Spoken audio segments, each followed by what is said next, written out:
Well, today I'm here with Paul Grant, an old friend of mine, and I'm going to speak to him about his life growing up here in South Kilkenny.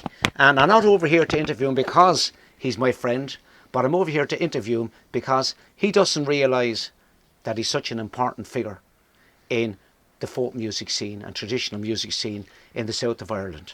He's probably one of Ireland's finest guitarists and recognised as such.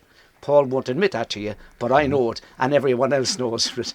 And so we're going to talk about his amazing career in folk music, and we're going to start off by asking him his name. By the way, I must say that over here, Paul, I'm blown away, and I know you're going to speak a little about the history of it. And the townland here is Ballinlaw, is it? Ballinlaw. Ballinlaw, absolutely amazing. On the banks of the river. You probably won't see it on the camera. Too many trees around.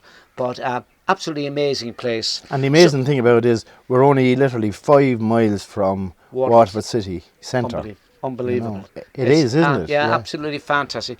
Paul, for a lot of people, like my brother's name is Nicholas Power, but that's not his real name. His name is Eugene. So just for the purpose of the my record, name is definitely Paul. You're definitely. Without any doubt. Yeah. And your parents? My parents' name was Thomas Grant, was my father. My mother's name was Bridget Power. Oh gosh, and we're all over the place. she was from Bigwood. Yeah. And he was local, living up in Curramore. Oh, right. Yeah. And what did he work upon? He worked mostly in, he was a bicycle mechanic, and he worked in Halligan's in Waterford for years and years and years, and he worked in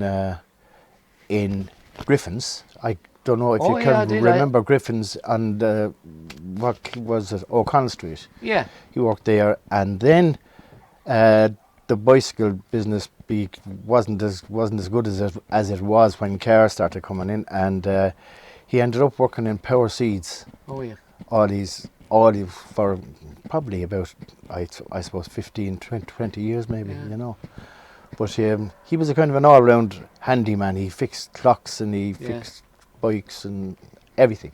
You know, fair play. That's the kind of fella he was. Paul, do you know anything about your grandparents? I do, on both sides now. On my father's side, my grandmother was Katie Den. Well, that's Katie was Den. her name, yeah, and she was married to my grandfather, and his name was James Grant, and he came from literally over the road in Rapatrick, and he had those Grants had come from originally from River Quarter in Moonkyne. Oh. And the Dens had been there for hundreds of years, literally, in that same farmhouse, Right. which I think the walls of the outside of it still remain. Yeah. I'm not sure of that now. That's but it was right under Carriganora Rock. If you know where Carriganora Rock is, you know, on your way down to New Ross, you look up to the left just after the Rood Lane, and there's a big, huge rock up on your left-hand side, and there's a cross up on the top of it. I know that. Yeah. For the Marion year. Yeah, 1950. Yeah. And that's where he was born and reared, just under there. Yeah. And yeah. I know what amazed me about South Kilkenny is the accent, and it's just so like the old Waterford accent, like my grandfather Sure, it is used to very speak. much. I mean, yeah. Is exactly. Now I know the Waterford accent, particularly amongst the young people. Maybe out here it's the same television, but there's a great kind of commonality. I mean, most of the lads I knew in the glass factory at the time, they're all South Kilkenny lads, you know. Well, the thing about it is, like, we are only 5 miles from Waterford, so I think we'd have very much like the same accent as Moonkyne, Kilmacow. Yeah, very much so. Waterford, you know. Yeah. Now, we don't do the kind of thing, like, you know, like the Waterford, but you'd be surprised after a couple of pints too. Paul, were you born at home or were you born in a hospital? No, I was born at home. Oh, were you? Yeah. Yeah. And was it actually, is the old homestead, as we call it, is it around this area here? Yeah, I was born and reared just up about a mile from here in Curramore, little cottage on at the very top of this road, just Yeah. as you go onto the main road. Yeah. Again in Corrimore, very close to where my father and those people lived. Yeah. And How big was the I house? was born there. It was a council cottage, All right. and I suppose it was fairly okay size. I mean, it had three. There was only three of us in it. I Yeah. had two sisters, so it was. There was 3 bedrooms. What was there? And there was the kind of, then the kitchen come, sitting room come, Yeah. everything, and of course we had a scullery. But we didn't have running water until, I'd say I was about 10 before we had run, before we sank a pump and had proper kind So of bath to put it and in all those perspective, Paul, things. when you say you weren't 10, you were only 10. Yeah. What year were you born? I was born in 1955. 55. Yeah. Yeah. So things started looking up. You see, around 60, Yeah, 65. yeah. I think we got the television at the same time as JFK came to New Ross. Whatever year that was, in 1960. Yeah, it was the early 60s. I saw him up in Dublin. 63, I think, Yeah. was it? I'm not sure, but I remember getting the television, and we were probably one of the first certainly in Corrimore area, Right. to have a television, and we had it rented, of course, like everybody else from RTV Rentals. Had you an you inside or outside remember. toilet, Paul? Can you? Outside. So, And Was it a flushable one? No, you see, that's why we had no running water. We went to the shit. well, Yeah. and the well was literally 2 fields away. Yeah. And that was grand until there was bulls in the field, which there were on the very odd occasion. And my sisters, and I wasn't too particularly mad about going for the water, but when you were told to go for the water, you went. Yeah. Yeah, but that's it. A lot of people, and as I said, the purpose of me doing this is, right, it's not for people next week to look and say, Absolutely, yeah. It's for 200 years' time when Yeah. people say, I can believe no running water. I know, and yeah. I presume, and I'm kind of putting words in your mouth by saying, obviously, the only toilet paper we had was the local newspaper. Absolutely, you could actually read the bloody toilet Yeah, paper yeah. and get the local news for a day or two ago. Always, Well, yeah. as Johnny Daly said to me, he said, that was a joke amongst the lads, some fella say, what's on down in the Savoy? Your man Yeah. said, bend down and we'll see. But I'll tell you, we would have even classed ourselves as very lucky to have had a toilet, because an awful lot of the surrounding area and an awful lot of people didn't have toilets, contrary to what people might think. In country places, like they went up the Yeah. field, Yeah, I know, yeah. and that's the way it was done Yeah. for years and years and Yeah. years. They didn't have the outside toilet like we had an outside toilet. We were really posh. Yeah, well, I mean, I remember going to certain pubs up a bit the county, and there certainly wouldn't be a toilet there. You just go out in the closest at all. bush or whatever. Absolutely, yeah. End of story. Paul, school. You went to school locally, I presume. Oh, I did. Yeah. I went to Ringville, which is literally about a couple of 100 yards away. Now, I remember you top of the telling me hill when you in were young, right, Ringville, yeah. going into school. Yeah. And could you describe, because I thought what you told me was absolutely fact, could you describe it? Well, I was just talking about it as you came down the road to that chap up the road, Yeah. and very, very, very few people have good memories of school in Ringville, Yeah. Even though Ringville was probably one of the oldest schools probably in South Kilkenny anyway. Like, we had a hedge school here back in the 1700s in the penal times, down at the old castle down the end of the Castle Lane, and then Lady Esmond, who was the local land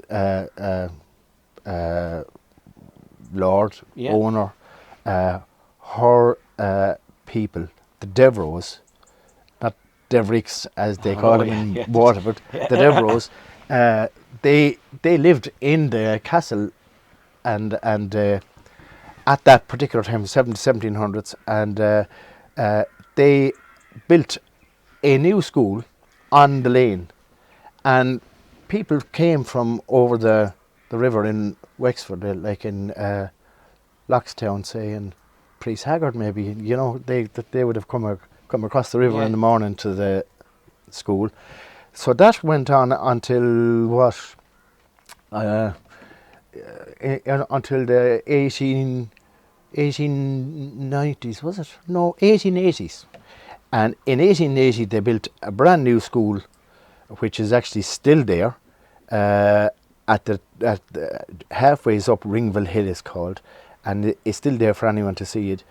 But it had two huge big classrooms and two living quarters for the teachers. And that was the school I started in. Again,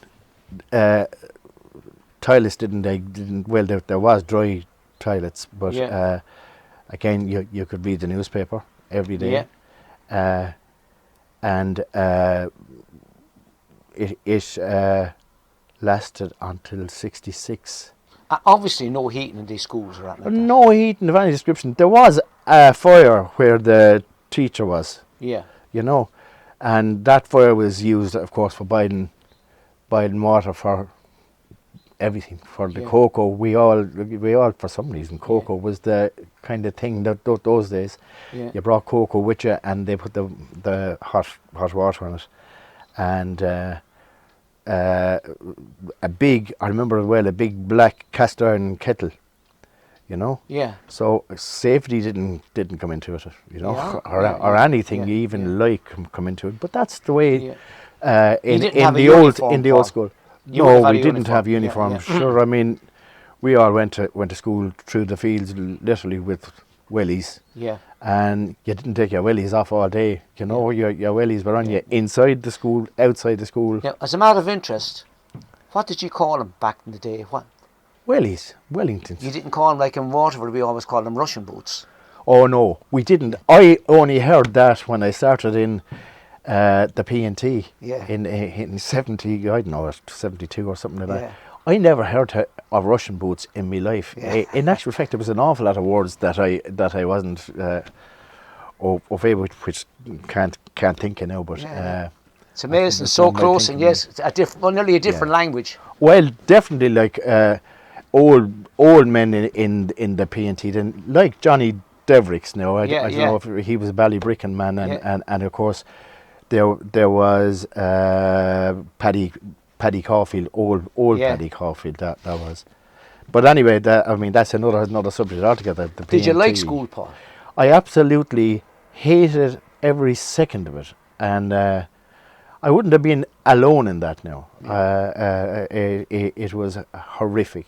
That's all anyone can say about it. Like, and especially if you came from a kind of working class, you know, you weren't treated the same as others. Yeah.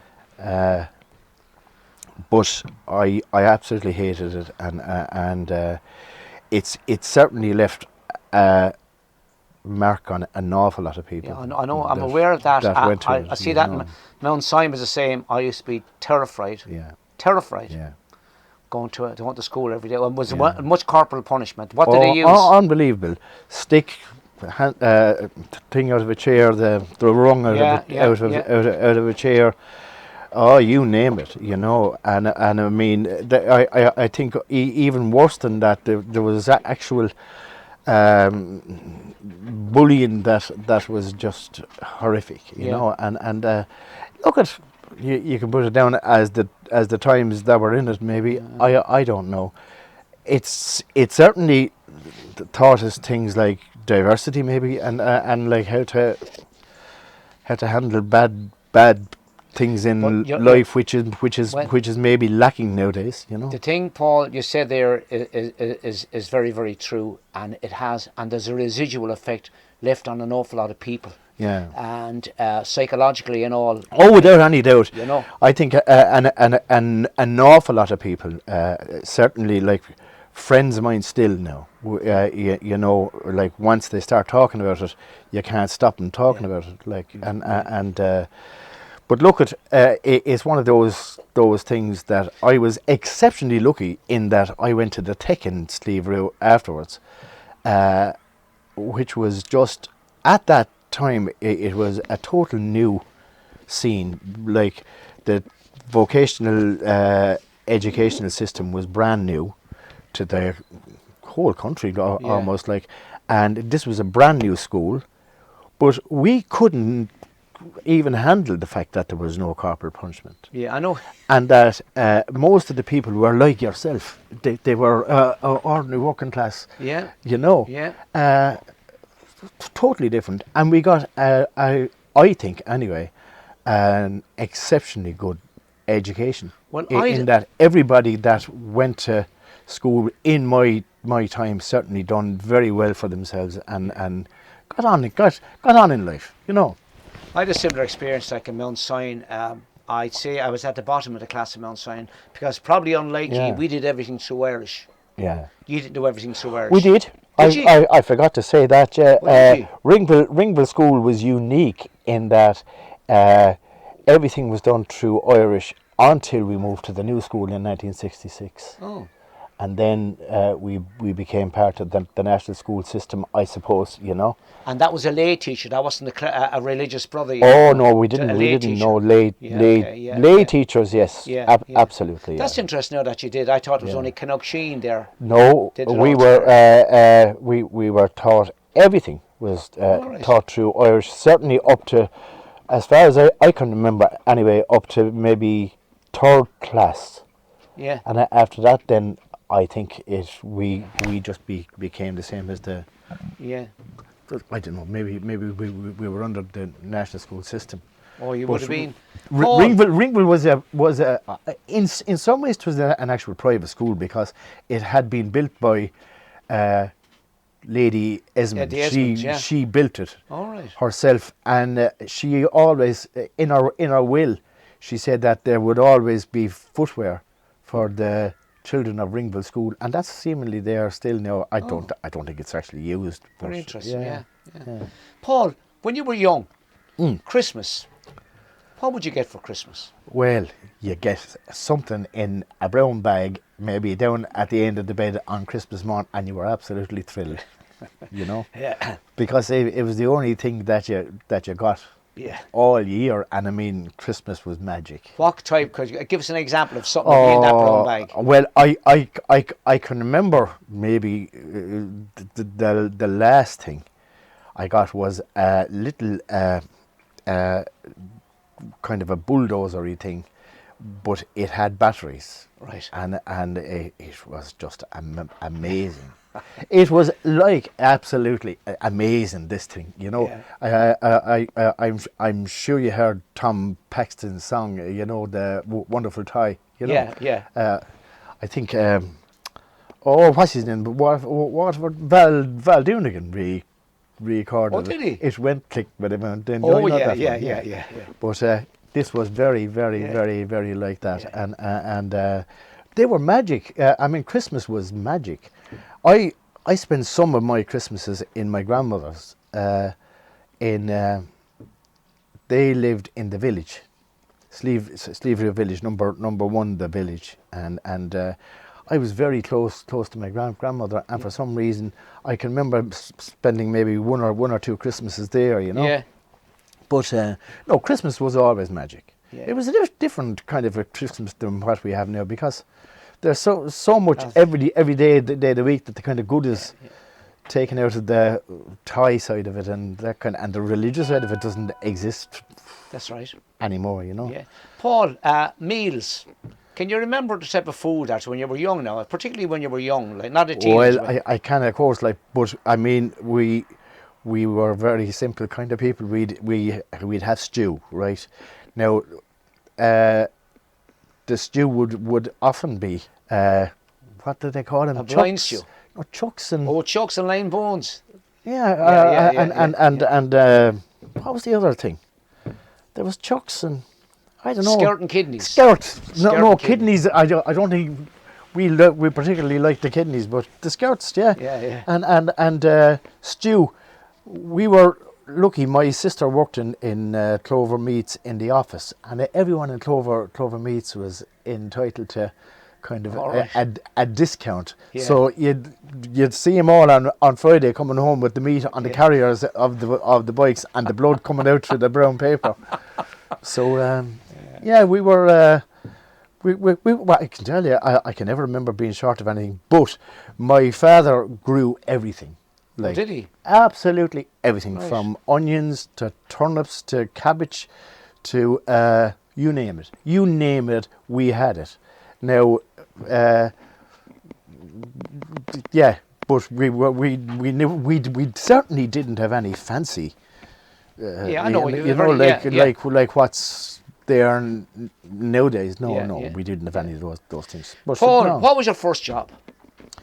My first job was, I suppose, picking raspberries and all those kind of things. And we worked down in Barton's. I don't know if you ever heard tell of Springfield House. No, where's that now? Springfield House is in, I'll tell you where it is now. It's where the port is kind of now. Oh, it's right, down Bellevue. It's in Bellevue, Yeah. And it was owned then by Willie Barton. And Willie Barton was after coming down from his family where aristocracy kind of thing that came down from Ballyline down up in Kilkenny, right? And he came down and lived in Charlestown House first, then he moved down to Springfield. And he used to grow black currants. And we used to spend our summers down there picking black currants. And that would be probably the first job. Then we used to pick raspberries and those kind of things for a local man, Jim Welsh. He had a couple of acres of raspberries and all that kind of. We were picking them. And then I went on. My first real job was landscaping. When I left school, I wasn't old enough. I wanted to do radio, television servicing, as did so many people in the kind of music end of it, like Mac. Yeah. Done it, Noel O'Regan done it. That's amazing. Right, The amount of people were they are all around the same time, and I couldn't do that until I was I think I had to be 17 or 18. So 18. what age did you leave school at then? I left school, I don't know, what age would I have been? Probably 16, maybe 17. And I went landscaping for a year with a local man, Michael Harney. And I can tell you, he taught you about what hard work was and all that kind of stuff. So you did really appreciate anything after. No, it was a lovely job. Yeah. And gardening would never have been my kind of thing, but still, that lasted for a year. Then I was old enough, and I went on and I done the radio television servicing, which brought me into telecom, the P&T. Yeah. And what was your job when you into P&T then? Just fixing the phones? I started off. No, everyone kind of went in as trainee installers. All right. And you worked in the gangs, basically digging holes, putting up holes, that kind of work. Went on then, putting in phones, as you said, and systems, all that kind of stuff. Then I done lineman for a couple of years. What's that now? What's a lineman? Lineman, I always loved that, and I was kind of sorry really that I ever stopped it. But that would be a maintenance technician nowadays. All right. That's what we called. But you'd have an area, like I worked in a couple of different areas. Feathered, say, you'd have all the area around the camp pile, all that. Going from house to house, fixing phones and all that kind of stuff. Lovely job. In the winter, now could be dodgy enough. Of a cold winter, and you hanging out of a pole on the road down to Hook. You'd know you were alive. But no, lovely job. Then I went into kind of I don't know, would you call it management? I suppose 'cause you do have to call it Yeah, that. yeah. That's where I ended up in aircom, and I'm retired now 7 years. What age, Paul, would you have taken your first drink, say? Oh Jesus! Well, I suppose I was 16, maybe 15. Yeah. Well, What did you drink, as a matter of interest? Well, every one of us all drank cider, because if anybody walked in, it looked like you were drinking Sidona, Yeah. you know. And we all started off on, cider, I suppose, and then we kind of. Did you go into all downhill into the Olympia ran? Oh, we did. Of course, we went to the Olympia, but no, but we. Where we went mostly would have been the Barrowland in New Ross. Oh, right. Because the bus brought us from Lyons's. We'd be in Lyons's first at groups like Simon and then we'd all get on the bus. Up to the Barrowland. Yeah, up to the Barrowland, and that's where we went. Now we also went to the Olympia and Tramore, of course. Yeah, I know. The Silver Slipper and. What was the other place? The Atlantic, the Atlantic Ballroom, yeah. I'm sure, I mean, some of the great bands played there, Tremolos and all that kind of stuff, you know. Yeah. And what year then, Paul, did you start? Did you say? No, I tell you what, I'm going to leave that as a single item for you, right? The music, you're right. Yeah. So, Paul, if I can ask you, like, if you want to answer, do, and if you don't. Yeah. Regarding your political, do you vote? I do, yeah. I'd always vote, yeah. Yeah. Would you consider yourself now sort of like any particular favourite party, or? Not really. I suppose I would have been one time maybe Labour. Yeah. I don't know. Yeah. Not really, Dermot. No. You'd vote for the man if you thought he was a good man. Yes, absolutely. And I suppose I would vote locally. That kind of thing. You know what I mean? You know, for somebody local, and it wouldn't matter really. Paul, like us all, they'd be, you know. I'm sure you went to mass every week when you were younger. We had to do it. Our parents said it anyway. Yeah. But like, what I'm very interested in, because again, remembering that in even 50 years' time, things are going to be so radically different than they are today, you know. Yeah. Regarding, we say the cleric abuse that happened in the church in recent years, we'll say. Yeah. Did that change, give you a different opinion about religion as such? I think it would have changed everybody's, you know. Yes. But I think before that, like I was never really what would you call a kind of a staunch Catholic. Yeah. However, I would still today cast myself as Christian. Yeah. And try to live the philosophy more than the religion, you know. Yeah. And I'm kind of happy at that. I'm you know, I mean, whatever turns you on. I agree with you. Yeah, I mean, everyone to their own. But yeah, I'd be a Christian. Yeah, that's fair enough, Paul. You know. Paul, then getting back onto you've had an amazing career in the music business, and you know, you've played with so many pillars of folk music. You know. Oh, that's probably very, very, very, very lucky. Yeah. You know. Yeah. What year? What age did you pick up your first guitar? Say. Oh, I started playing. Well, it is actually funny because I started playing the fiddle when I was 8. My father played the fiddle, and he taught me to play the fiddle. So he wanted to continue in the kind of traditional music. And don't forget, this was the kind of time of Elvis, and the Beatles, and I mean, you know, it was a very much a big toss-up. So in the end, I suppose at that time, the Beatles and Elvis won, and my mother bought me a guitar in Cantwell's. She bought a guitar there. It was £6, which was an awful lot of money, I suppose then, because she had to pay for it weekly, and my father was never what you call awfully happy about that, but he didn't have any say in the end. He did what he was told, Paul. He did what he was told, but I always continued with the kind of traditional music anyway, and you know, to this day. But like, as you well know, I've been through so many different kind of bands, from playing with yourself to Bob Miller. Oh Jesus, so many, you know, and the Jackman, so many different people over the years.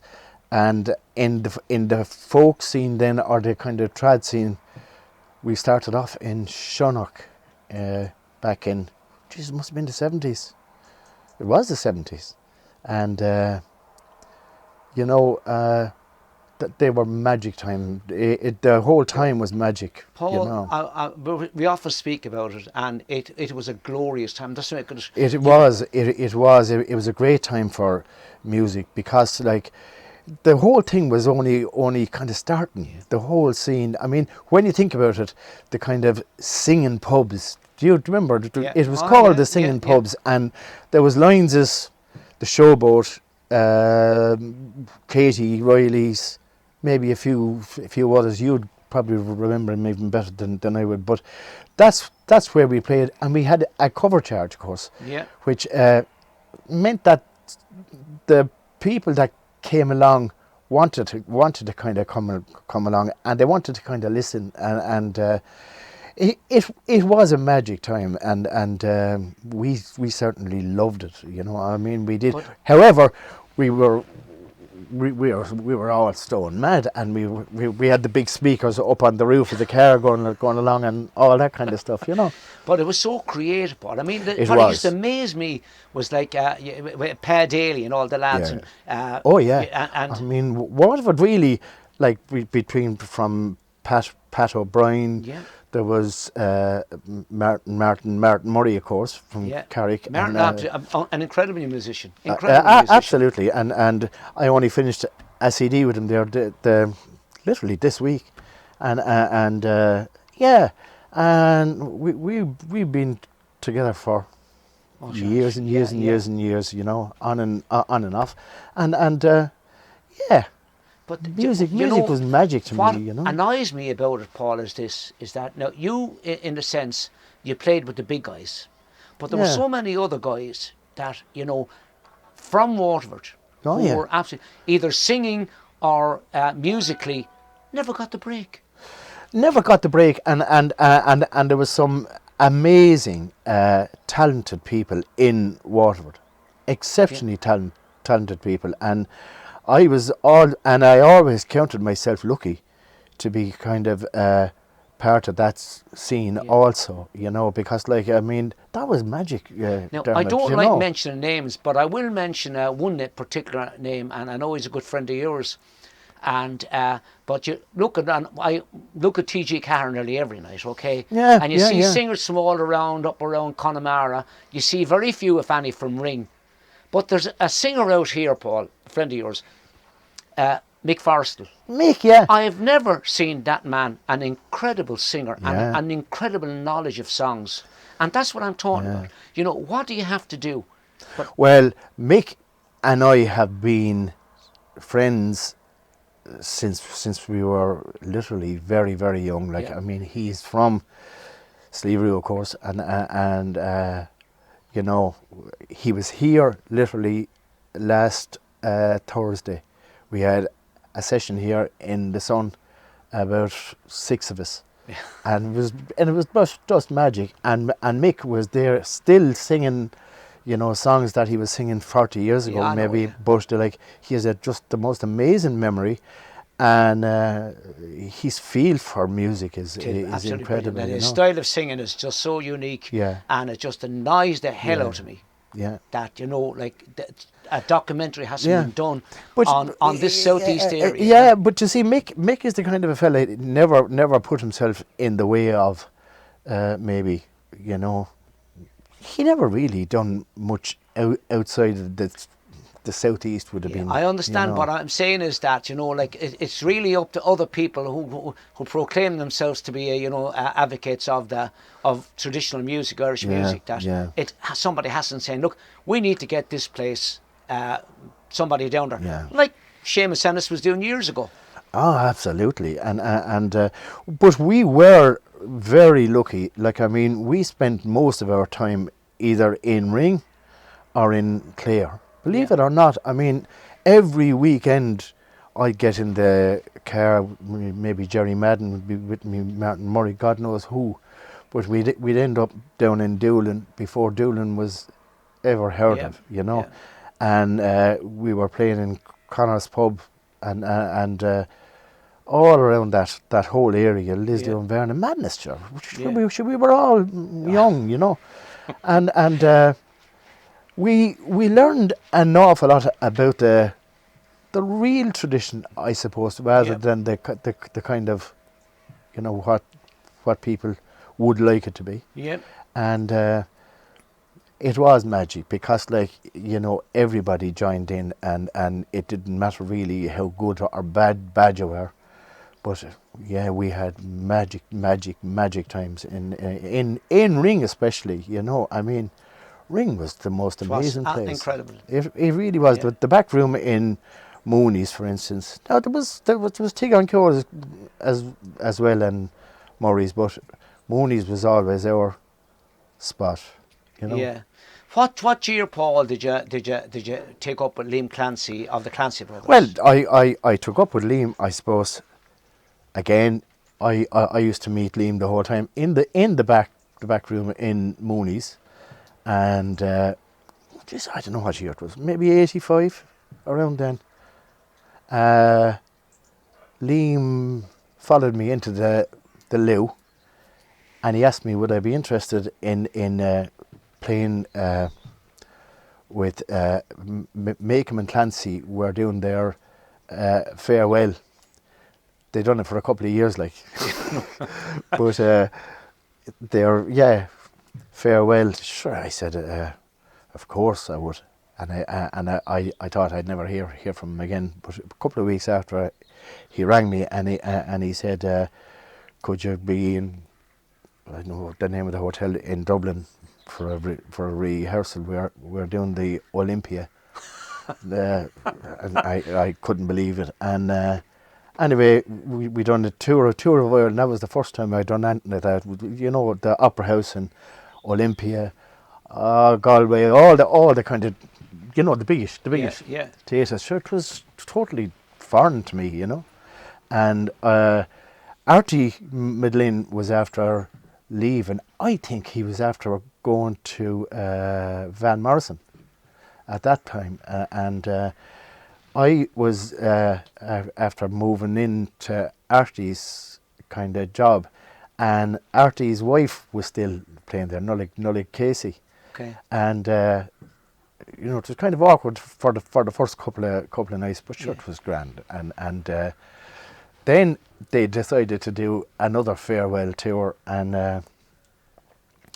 that brought us then to America.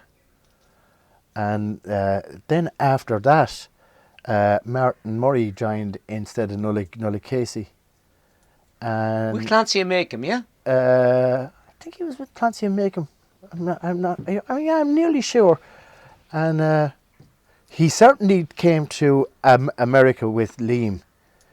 We were doing a video in Harvard Theatre, in the Harvard University Theatre, and it was being videoed. And Martin came with us, and so did Geraldine Dunn, who was I remember Geraldine, living down the road as well. Yeah. And we kind of kept it local, and she was with us, and then we stayed in a place called Fairweather Street. So Liam decided, should we might as well form a band, and we said, well, we'll call it the Fairweather Band, and that lasted for about a year or two. And at that time, Tommy Keane joined us. You know, Tommy Tommy, from the piper. Philip Street. Yeah. Living in Galway all his life. Piper, yeah. And then he left. Declan Masterson, who had been playing with Moving Hearts, joined us. And then that stopped, and it was myself and Liam for years and years and years. Yeah. I was with Liam for 26 years. Were you that long, Paul? I would have never guessed it was that long. I know. Yeah. It was, but you know, there were amazing times. I know as well. from talking to you, Paul, that you were very fond of Liam Clancy in the sense of his professionalism and everything. You know. Well, I mean, he was an amazing. It was an absolute honour, like to work with him, because he was an actor, Yeah. as well as being Yeah. like. I mean, if you want to learn how to use a stage, he was your man, you know. Yeah. But sure, it was awful when he died. I mean, he's dead 10 years, you know. Yeah. And he was only 73, but he certainly was an absolute. He was a genius, you know. Yeah, he was. I tell you something, like I would like to fashion, when I do gigs on my own, I'd like to think that I fashion my show on Liam Clancy's show, you know. And I remember one of his family telling me that when Liam was younger, and when he was starting out first, he always practiced in front. And I don't know if you found this now. He was probably well seasoned by the time you were playing with him. He used to practice in front of a mirror to see which the best side. Well, the best you see, pose. when he went to America first, which is all in his book, he met up with his brothers, Paddy and Tom, and they were in that same place in Boston, then in Cambridge, and they were part of that Harvard theatre. What's the name of it? Saunders Theatre. It's in Harvard University, but they were all part of that, and acting was their thing, not singing. Yeah. And so the kind of whole drama that was in the Clancy brothers came from that. Yeah. You know. But and I mean, did you tell me, Paul? I know that you played with some. Did you play with Tom Paxton at one stage? did you done the concert hall with Tom Paxton a few times, and that's different people over the years. Yeah. You know, Ralph McTell. Ralph McTell was another guy. Yeah. We played with Ralph McTell twice, and once down in Kerry, one place, and the other. Oh yeah, on St. Patrick's Day we done a link. This is a long time ago. To New York, from it was from Bushmills actually, up in the north. All right. And yeah. And I remember being with Ralph McTell as well in the Cross Keys pub in, I think it is in Antrim, is it? Yeah. For those who don't know who Ralph McTell is, he was the composer of the Streets of London. Streets of London and numerous other stuff as well. Yeah. But like, I mean, did you, Tom Paxton? There was someone else I want to ask about. Any other of those great folk? Sure, I mean, look at over the years. Who else? Donovan, I suppose. Yeah. Yeah. Yeah, Donovan done the concert hall with us twice, I think. And who else? Over the years we met so many different people. Yeah. I suppose one of the people that I always felt very honoured to kind of meet over the years was Martin Carthy. Most people won't have a clue who I'm talking about. Yeah. But he was part of the whole English folk scene. Steel Ice Band. Did he play with Steel Ice? Steel Ice Band. I'm not sure of that. But I always loved his guitar styles, and he used an awful lot of open tunings in his time. And I remember we done a concert one time in the Barbican in London. It was the BBC's where they do most of the big orchestral things for the BBC, you know. But we were doing a tribute to Bob Dylan at the time. Oh.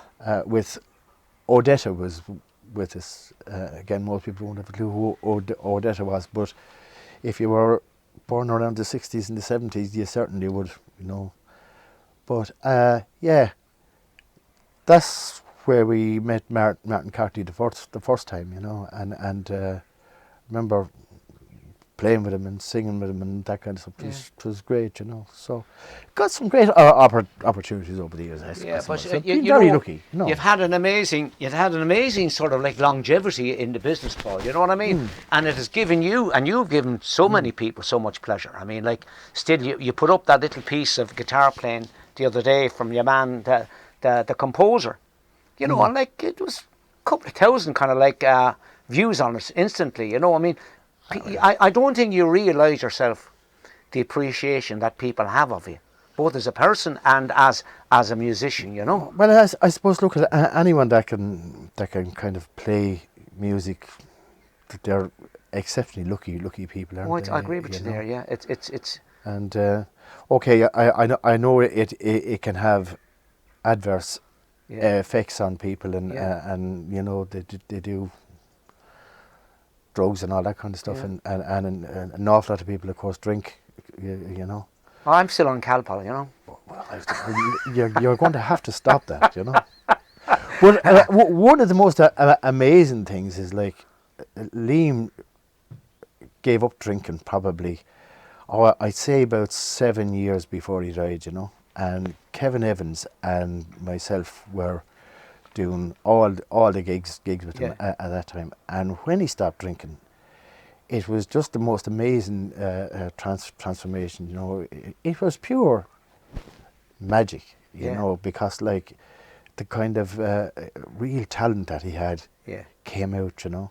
And we got, I think it was 7 years of pure bliss, you know.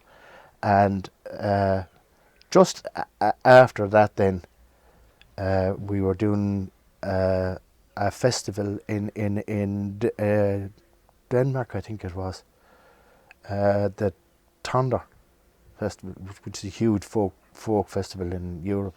I think it's the biggest in Europe. For some reason, he went back drinking, and sure, he was dead very, very, very shortly after it, you know. God, I didn't know he was going to come back on it. Yeah, he was, but I think he kind of knew he hadn't been well for a long time, you know, and we kind of thought he was. Let's be honest about it. He was a little bit of a kind of a hypochondriac, you know. He was one of those fellas like, if you had a pain, he had a worse one. Yeah. But we weren't believing him, so it was literally the boy who cried wolf in the end. Yeah. And we weren't actually believing him when he was saying he wasn't well, you know. But he certainly wasn't, and couldn't believe it when he actually died, because he was an actual very good friend to me as well. Yeah. Over the years, and I certainly, you know, I kind of really do kind of miss him, you know. Of course, yeah. Paul, listen, almost ready to conclude, but when we started off in this beautiful area here, Ballinlow, I know, like myself, you absolutely, one of your passions is history, along with music. Well, could you tell us a little bit about the area? Because I know it's a very, very important area historically, in the history of not only Kilkenny but also Waterford. Without any doubt. I mean, the actual ferry here goes back to the 1100s, and it was actually put here by the Normans, literally to bring people from Wexford to here, to South Kilkenny. Now, people came from Wexford, went as far as Carrick and all the kind of, you know, surrounds. But it was known then as the Ferry of Camnock, and this area here was actually known as, and you can see why the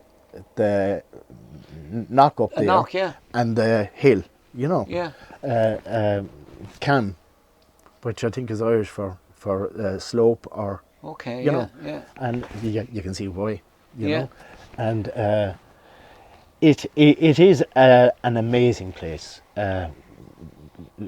You know, there's something about the area that is kind of, again, has that kind of a sense of history, you know. Yeah, and I do know there's I think you said to me before, Paul, there is some sort of a significance about this area and the Vikings. Is that right? Well, of course there were. I mean, this is known. This area here is known as Comar Trí Naisce, because the actual meeting of the three rivers, the Barrow and the Nore, that's the actual Barrow with the Nore in it. Let's say the Nore flows in just before New Ross, and there's just down here, maybe about half a kilometre, the Shewer flows into it, and Waterford Harbour and all goes out to sea here. So this was like, there was an awful lot of fishing done here, and you can see along the river there's about 5 weirs, salmon weirs here. Yeah. And but that road that you came down was the main Waterford road. What was you it? know, that was the main Wexford Waterford road, and the ferry then would be down there, was it? the ferry was just there. Yeah. And I can remember up at the top of this road there was a stone, a milestone. How many miles to Wexford? You know, I can't remember when I was a child now. Yeah. But yeah, and like Anthony Andrew Doherty, sorry, reckons the coach by Ankeny, is it? Well, being Cody, Being Coney, yeah. That possibly came down. Now, it may not have actually crossed over, you know. Yeah, on the ferry, yeah, I understand, but because it it would have gone to New Ross, drop yeah. people here, and you know, yeah. off to the other side. But this was an extremely busy road one time. No, I never knew about a ferry here now. Yeah. And if you look at the Richard Scales map, for instance, this road is one of the highlighted roads on it. Well, I must have that map before. I must look at that. Yeah, it's and you see, there was no bridge in Ross then, you know, and the ferry lasted really up to 1906 when the Barrow Bridge was built. Yeah. So that meant you had the railway across. So it was here up to 1906, the ferry? Oh yeah. Well, I know it was here a lot longer than that, but not used to the same extent as it had been. It was used up to the 40s, 50s, you know. Still, there was a man that lived at the other side of the river, still kind of rowed over and back, and brought people over and back, you know. Paul, just to conclude again, there was a very special woman that lived over there, Mrs. Murphy, was it? You're talking about Bridget Murphy, isn't it? Bridget Murphy, yeah. Could you tell us a bit about her, because you've done a bit of research into her? She's very important. Yeah, we actually wrote a song there recently. Bridget Murphy was born in a place called Coolna, which is in the Townsland, or in the parish of Ballycallan. Coolna is an actual town, Townsland, but is very, very close to Gusron. You know, that they're all Wexford Townslands. Yeah. But if you go straight across there to the right side of Slieve Coilte, yeah, you can't see it with the trees, but she was born there. Now, JFK's father was born just up the river there about. That's John Fitzgerald, the President of America, yeah. In Dunganstown. Oh yeah. He was born just up the river there. But Bridget Murphy met Patrick Kennedy here, right? Yeah. They went to Boston in 1949. He was a cooper in New Ross, and she lived on a 30-acre farm. Now the famine didn't hit this area awfully bad, as you know, but they left here in 1949, which was just the end of the 1849. famine. 1849, sorry, 1849. which was just the around the end of the famine, and they went to Boston. So they probably left from probably Waterford or Ross. Now, yeah, it was. Tis doubtful that they actually left from Ross, and an awful lot of the boats just came to the ships. Now I'm talking about came to here. Yeah. And they came down the river in kind of smaller boats and got on the ships, because at the pink rock was full of sand, and that was That's only up on the way up to Ross, is it? Yeah, that was only all clean there about 10 years ago. Right. Before the bridge was done. But yeah, anyway, making a very long story short, they were either engaged before they went, or certainly they got married the same year, 1849, in Boston. And making a very long story short, she had 5 children. One of them died, a boy called John. He died. And she had 3 girls and a boy left. That boy became senator in the US, Senate. Yeah. And his son was Joseph Kennedy, who was ambassador to Britain. JFK's father. JFK's father. Now, Bridget Murphy is very, very, very rarely ever mentioned. We hear the whole time about Patrick Kennedy because of the name Kennedy, but she was the one. He died after they were married 10 years, so she was left with literally 4. So she reared all the Kennedys, if you want. 4 children, and she reared them. In one of the kind of what was it? The one called slums then, but that's what it was. Tenements.